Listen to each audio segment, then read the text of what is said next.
아버지 하나님, 이제 말씀 앞에 섰습니다. 오늘도 펼쳐진 성경을 통하여서 우리 각인에게 필요한 말씀으로 역사하여 주실 줄 믿사옵고 예수님의 이름으로 기도하옵나이다.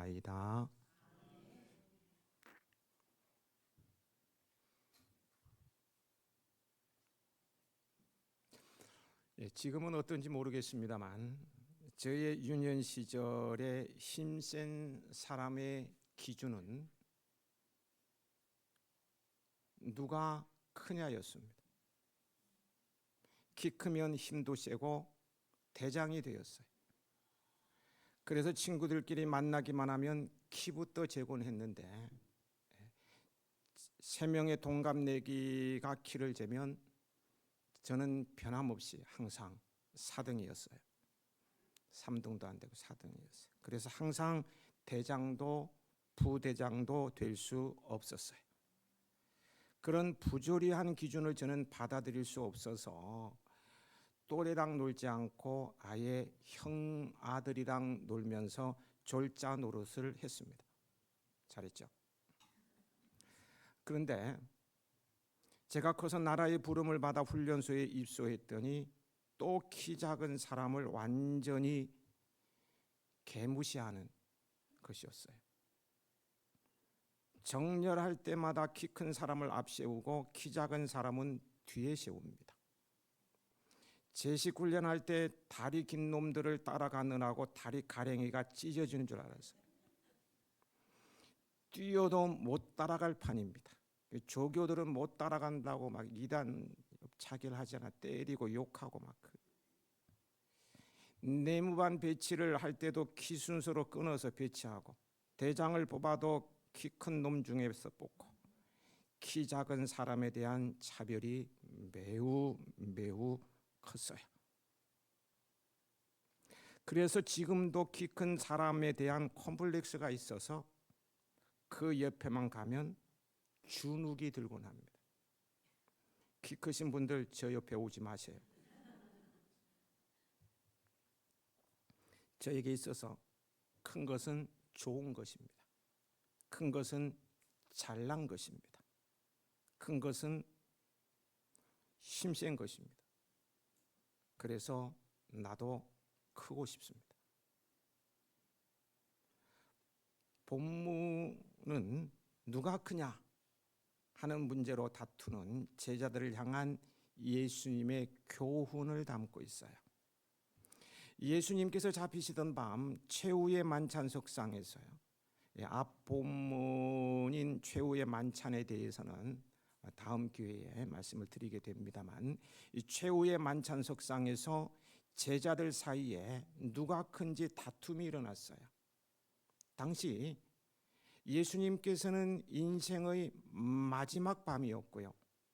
겟세마네에서 이 잔을 피하게 해달라고, 이 죽음, 십자가의 죽음을 피하게 해달라고 기도하실 정도로 정말 힘들었어요.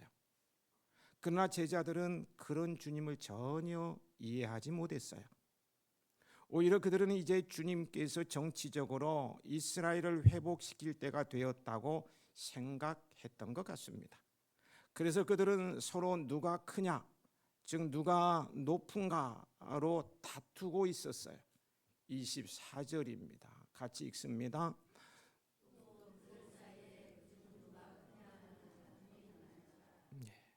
9장에 이어서 또 다투는 것을 보면 그들이 아직까지도 얼마나 예수님과 그분의 사역에 대해 무지하였는가를 잘 반증해 줍니다.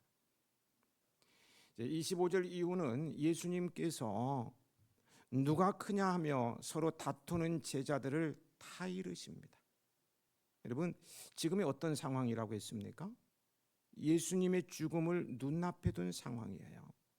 잠시 후면 붙잡혀요. 아무리 서로 잘잘못을 가리지 않을 수 없는 상황이라 할지라도 이것이 예수님 앞에서 할 노릇입니까? 그렇다고 하는 거죠. 예수님의 마음이 얼마나 아프셨겠습니까? 잠시 후면 십자가에 달려줄 그 앞에서 누가 크냐고 막 얼마나 마음이 아프셨겠습니까? 그런데 보십시오. 예수님께서는 단 한마디의 과격한 말씀도 하지 않으셨어요. 어느 안전에서 자리 다툼이나 하는 것이냐고 호통치지도 않으셨어요. 그리고는 아주 부드러운 말씀으로 그들을 가르치고 타이르셨어요. 여기에서 예수님과 제자들의 대조되는 모습을 발견하게 됩니다. 제자들은 무엇이 발단이 되어 싸움으로 발전했습니까? 다른 것이 아닙니다. 누군가 먼저 다른 제자의 마음에 불을 지르는 말을 한 것입니다. 그렇지 않고는 싸움이 일어날 리가 없어요. 이것이 바로 말의 힘입니다. 새치의 혀로 사람을 죽일 수도 있고 살릴 수도 있는 거예요. 가는 말이 고와야 오는 말도 곱다는 말이죠. 옛날에 정육 일을 하는 박만득이라는 백정이 있었어요. 하루는 두 양반이 그에게 고기를 사러 왔습니다. 그중 한 양반이 말했습니다. 야 만득아, 고기 한 근 다오. 그러자 만득은 네 하고는 고기 한 근을 썰어 주었습니다. 반면 옆에 있던 다른 양반은 정중하고 부드러운 음성으로 말했어요. 박서방, 고기 한 근 주게나. 그러자 만득은 언뜻 봐도 먼저 산 양반의 것보다 훨씬 더 크게 고기를 썰어 주었습니다. 그것을 본 앞에 양반이 화가 나서 소리를 높여서 따졌습니다. 야 이놈아, 같은 한 근인데 어찌 저 양반 것은 내 것보다 이리 크냐? 왜 다르냐? 그러자 만득은 당연하다는 뜻이 이렇게 말했어요. 아니 많이 배우신 분이 그것도 모르십니까? 손님 것은 만득이가 자른 것이고 저 손님 것은 박서방이 자른 것이기 때문에 다를 수밖에요. 그 말에 양반은 아무런 대꾸도 할 수 없었습니다. 미국의 전문학자들의 연구 보고에 의하면 사람의 뇌세포는 230억 개인데요. 이 중에 98%가 말의 영향을 받는다고 합니다. 그만큼 말이 가진 힘이 크다는 거예요. 그러게 우리는 이 말에 대해서 더욱 신중하고 조심해야 합니다. 말이라고 아무 말이라도 함부로 내뱉어서는 안 돼요. 말은 그 사람의 인격의 수준을 가름하게 합니다. 잠언서 10장 31절에 의인의 입은 지혜를 내어도 패역한 혀는 배임을 당할 것이니라고 했어요. 우리의 말 한마디가 지혜가 되기도 하지만 때론 나에게 다시 돌아와 칼이 되는 것입니다. 한 번 더 생각해서 말을 함으로써 긍정적인 말의 힘으로 나도 행복하고 다른 이도 행복하게 할 수 있습니다. 야고보는 3장 6절에 혀는 곧 불이요 불의의 세계라. 혀는 우리 지체 중에서 온 몸을 더럽히고 삶의 수레바퀴를 불사르나니 그 사르는 것이 지옥불에서 나느니라고 했습니다. 확실히 사람의 말에는 이런 힘이 있어요. 그 대표적인 사례를 성경에서 한번 찾아볼까요? 그래서 마온의 어리석은 부자 나발을 들 수 있을 것입니다. 그는 자기의 식솔들과 가축들의 보호라는 은혜를 베푼 다윗이 도움을 요청했을 때 내가 어디서 왔는지 알지 못하는 자에게 떡과 물과 잡은 고기를 줄 수 없다고 냉정하게 거절했습니다. 자기 식구들을 보호해주고 가축떼들을 다 지켜줬는데도 불구하고 배고프니까 먹을 거 좀 달라 그러니까 언제 내가 알지 못하는 자 왜 떡과 물과 잡은 고기를 주느냐, 못 준다. 아주 딱 잡아댔어요. 이 얼마나 섭섭하고 마음에 상처 주는 말입니까? 그래서 결국은 어떻게 되었습니까?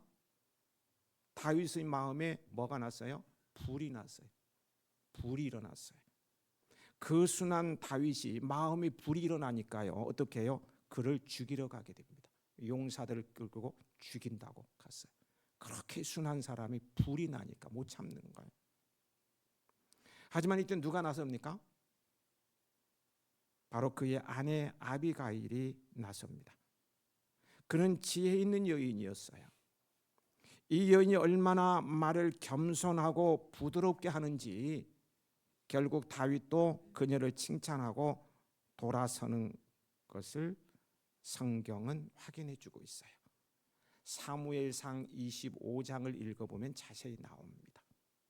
그녀는 다윗의 마음에 타오르는 불을 끄고 남편을 살렸습니다. 부드러운 말로. 이것이 말의 힘입니다. 말로 사람의 마음에 불을 질러 놓을 수도 있지만 말로 사람의 화난 마음을 가라앉힐 수도 있는 거예요. 품격 있는 사람은 염장 지르는 말을 하고 행동을 보여도 받아치거나 용서를 받아내려 하지 않고 온유함과 부드러운 말로 그를 껴안습니다. 본문에서도 예수님의 이 부드럽고 온화한 가르침에 제자들의 다툼을 일거에 잠재워 버렸습니다. 그 다음 아무 말도 못해. 조용하게 만들었어요. 부드럽고 온화한 25절 말씀 함께 읽으시겠습니다.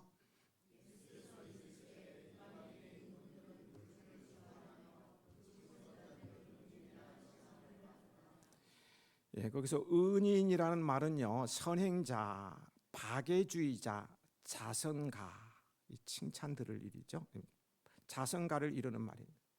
반면에 주관하며에 해당하는 말은요, 통치하다, 다스리다, 주가 되다라는 말입니다. 사람들 위해 군림하려는 마음과 사람들로부터 박애주의자, 자선가처럼 비춰져 존경받기를 바라는 세속 권력자들의 이중적이고 위선적인 마음을 정확하게 간파하신 말씀입니다.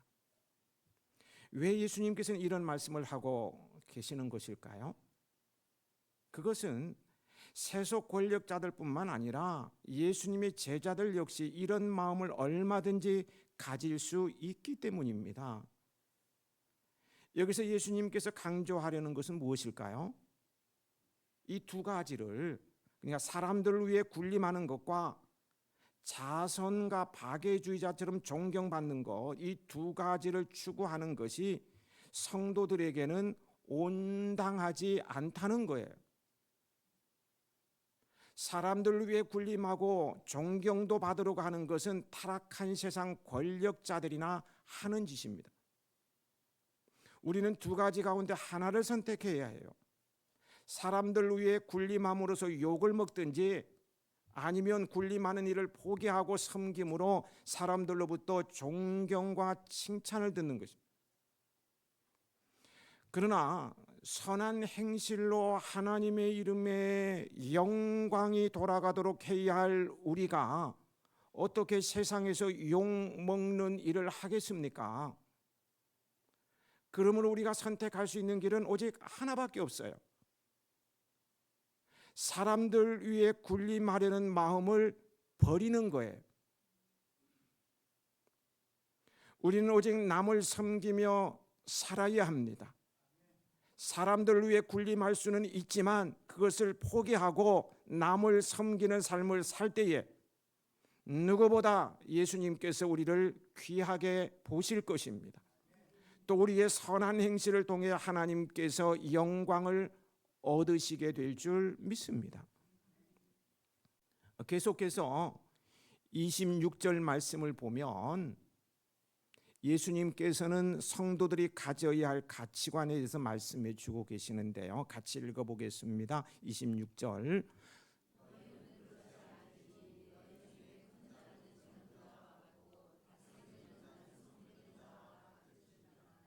이해를 돕기 위해서 세 번역으로 읽어드리면요. 그러나 너희는 그렇지 않다.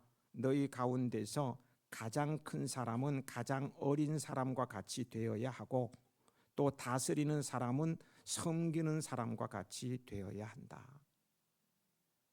젊고 어린 자가 심부름을 하고 지위가 낮은 사람이 지위가 높은 사람을 섬기는 것은 예나 지금이나 당연한 일인데도 예수님께서는 왕권을 가진 자가 오히려 섬기고 봉사하라고 말씀하십니다.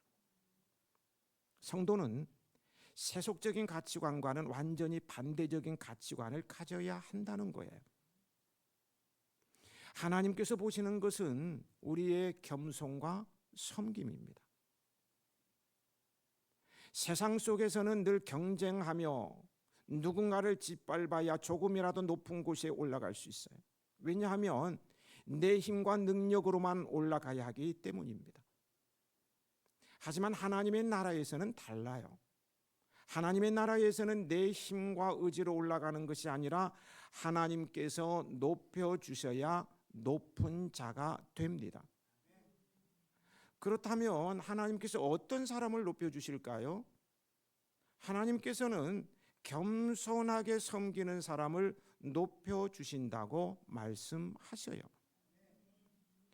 제자들은 세상의 방식으로 하나님 나라를 이해하여서 조금이라도 자기 공을 드러내서 높은 자리에 앉으려고 누가 큰 자냐라고 다투었을지 모르지만 그것은 헛된 다툼이었을 뿐이에요. 섬기는 자가 큰 자입니다. 이것이 성도의 가치관입니다. 그리고 27절에 앉아서 먹는 자가 크냐 섬기는 자가 크냐 앉아서 먹는 자가 아니냐 그러나 나는 섬기는 자로 너희 중에 있노라고 말씀하십니다. 세상은 식탁에 앉아서 먹는 자가 크다. 하지만요, 주님께서는 섬기는 자가 더 크다라고 하셔요. 무엇보다 예수님께서는 어떤 분이십니까? 가장 큰 분이시지만 섬김으로 오셨기에 그분을 믿는 우리도 섬겨야 마땅합니다. 28절 말씀을 함께 읽으시겠습니다.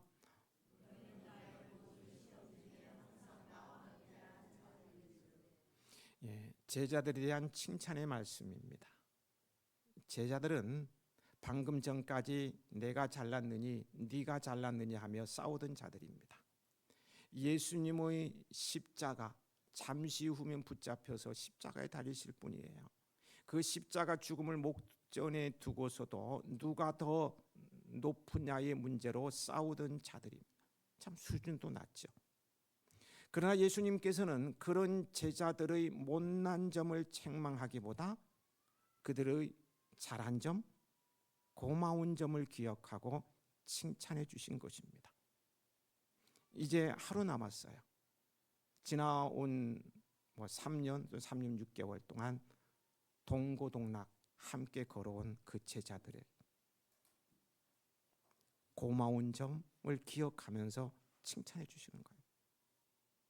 나와 다니면서 많은 위기와 시련의 순간이 있었지만 내 곁을 떠나지 않고 지켜줘서 고맙다는 것이에요.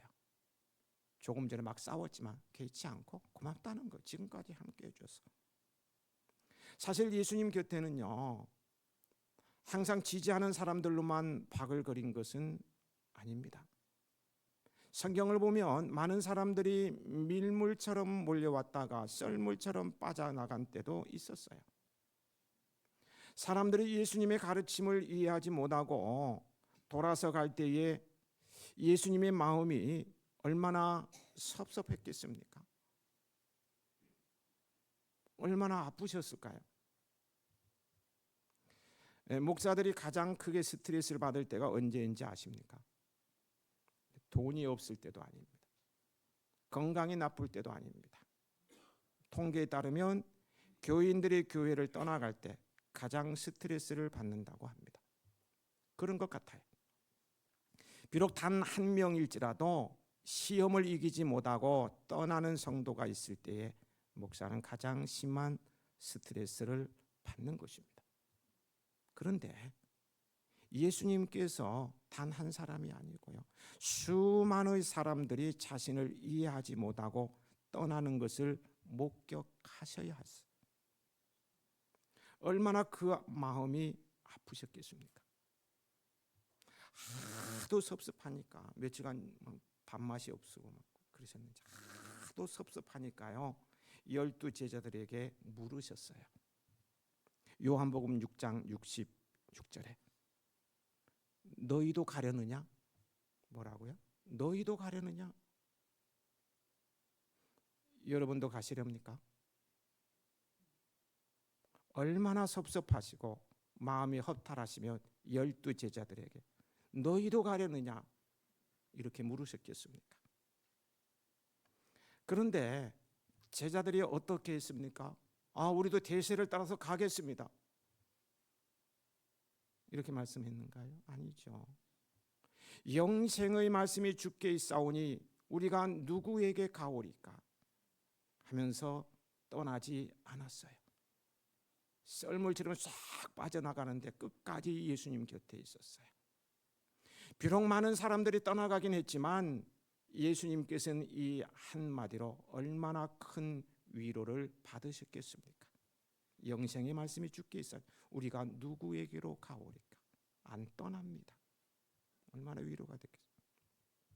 그래서 예수님께서는 바로 시험이라는 시금석을 통해 참 제자를 구별해내십니다. 그러므로 예수님과 함께하며 시험을 이겨낸 예수님의 제자들을 과소평가해서는 안 되어요. 또 오늘날에도 시험을 이겨내는 성도들을 과소평가하지 마십시오. 흔히 헌금 많이 내는 사람, 기도 많이 하는 사람, 봉사 많이 하는 사람, 인격적으로 훌륭한 사람을 예수님의 참 제자라고 생각하기 쉽습니다. 하지만 정말 예수님께서 참 제자로 생각하는 사람은 줄곧 한결같이 변함없이 말입니다. 줄곧 예수님과 함께하면서 주님께서 받으시는 시험을 함께 겪은 자, 즉 시험을 이겨내는 사람입니다.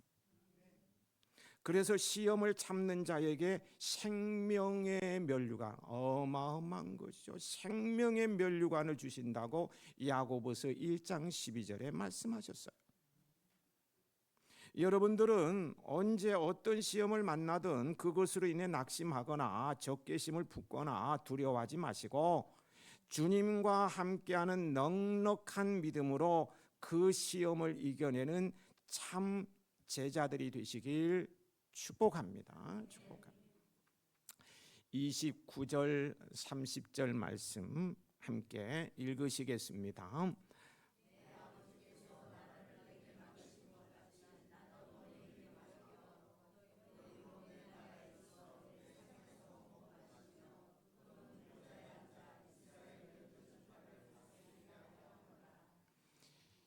시험을 이겨낸 제자들, 즉 주님과 함께 고난을 받은 성도에게 주시는 참으로 놀라운 약속입니다. 예수님께서는 시험을 이겨낸 제자들에게, 오늘 시험을 이겨낸 성도 여러분들에게 하나님 나라의 일을 맡기겠다고 말씀하셨습니다. 그리고 그들을 왕과 같이 높여 주십니다. 마태복음 5장 12절에는 하늘에서 너희의 상이 크리라고 했습니다. 온갖 시험을 이겨내므로 이런 은복을 누리는 여러분들이 되시길, 우리 해야인들이 되시길 소망합니다. 여기서 한 가지 생각해 볼 것이 있습니다. 예수님께서는 제자들에게 하나님의 나라의 일을 맡기겠다고 말씀하시면서 지위나 직분 등에 대해서 아무런 말씀도 하지 않으셨어요. 지금 제자들은 누가 크냐, 이 지위, 서열, 직분, 이것 때문에 지금 다툼까지 했는데요, 아무 말씀도 안 하셨어요. 그렇다면 왜 예수님께서는 제자들의 지위나 직분 혹은 서열을 결정하지 않으셨을까요? 무슨 일이든 일을 하기 위해서는 지위와 서열이 중요합니다. 조직 세계에서 살아보시고 직장 생활하시고 일을 해보신 분들 다 아실 거예요. 지위와 서열이 얼마나 중요한가 잘 아실 거예요. 그러면 예수님께서는 이 지위와 서열이 중요함을 모르셨을까요? 아닙니다. 여기에는 다른 이유가 있어요. 그것은 바로 일에는 관심이 없고 지위와 직분에 더 관심이 많은 인간의 마음을 예수님께서 아셨기 때문입니다.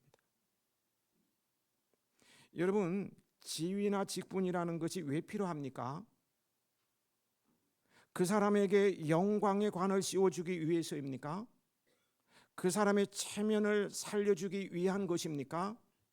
그 사람의 관록을 나타내주기 위한 것인가요? 아니잖아요. 지위나 직분이 필요한 것은 바로 이것 때문이에요. 바로 한 글자 뭐예요? 바로 일 때문입니다. 일 때문이라고요. 일을 위해 있는 것이 지위요 직분입니다.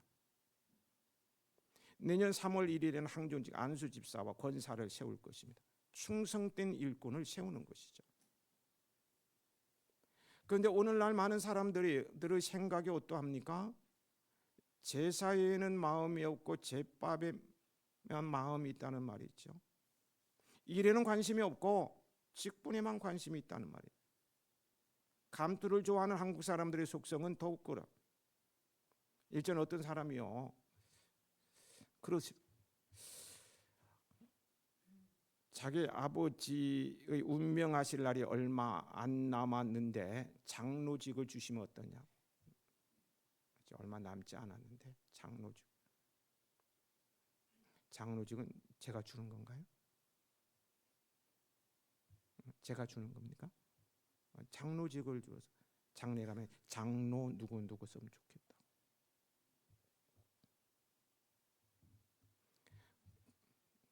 명예직인가요? 권사의 직분이 왜 필요합니까? 권사의 일을 위해서 필요합니다. 장로의 직분이 왜 필요합니까? 장로의 일을 하기 위해서 필요합니다. 직분은 일입니다.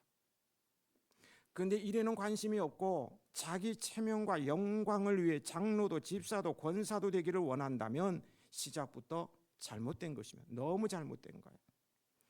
여러분, 자리보다 중요한 것은 일입니다. 일에 대한 충성입니다. 자리가 사람을 위대하게 하는 것이 아니에요. 일이 사람을 위대하게 합니다. 일에 대한 충성이 영광스러운 자리를 얻게 합니다. 생명의 면류관을 얻게 합니다. 일은 우리를 귀하게 하고요, 아름답게 하고요, 위대하게 하는 것입니다. 그러므로 여러분은 자리에 연연하지 마십시오. 오직 힘을 다해 하나님께서 주신 일에 충성을 다하시기 바랍니다. 일본이 낳은 세계적 스승으로 가가와 도요히코를 꼽을 수 있습니다. 잘 아는 얘기입니다만은 메이지 학원과 고베 신학교를 졸업하고 미국 프리스톤에서 신학과 생물학을 전공하고 귀국하여 빈민굴에서 그들과 함께 생활하면서 전도와 사회사업, 농민운동에 헌신한 사람이었습니다. 세계적인 스승으로 존경받았는데요. 그가 젊었을 때 폐결핵으로 사형 선고를 받고 죽는 날을 기다릴 때가 있었어요. 친지와 교회에서 찾아와 고별 예배를 드리고 갔습니다. 죽을 시간이 얼마 안 남으니까 잘 가라고 고별 예배를 드리고, 그날 밤 그는 몹시 번민했어요. 이왕 죽기는 마찬가지인데 죽는 시간을 기다리는 것보다 남자답게 목숨을 끊는 것이다 라는 생각 때문입니다. 어떻게 죽음을 기다려? 남자답게 자결하자는 것이죠.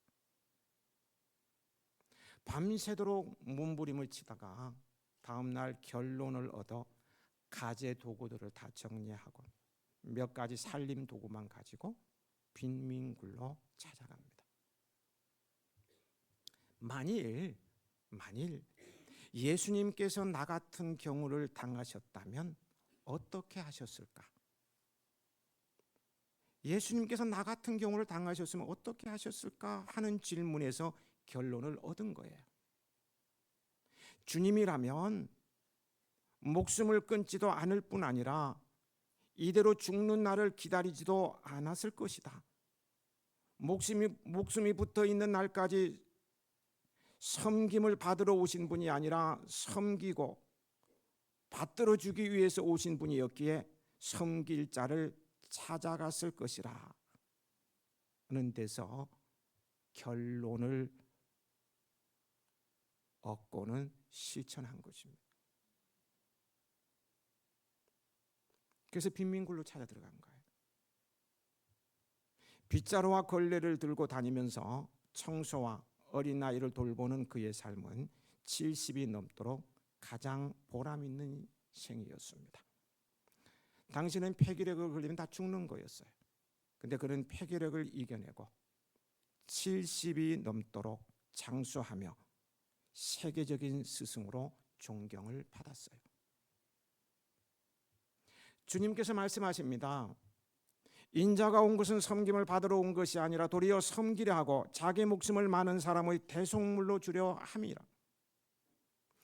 겸손히 자신의 생명까지 내어주며 섬기신 예수님을 하나님께서는 큰 자로 세우셨어요. 하늘에 있는 자들과 땅에 있는 자들과 땅 아래에 있는 자들로 모든 이름을 예수 꿇게 하시고 예수님을 주라 높이셨어요. 지금 하늘 보좌 우편에 계십니다. 온 천하를 호령하고 다스린 분이 주님이세요. 섬기는 자가 큰 자입니다. 아버지 하나님, 섬기는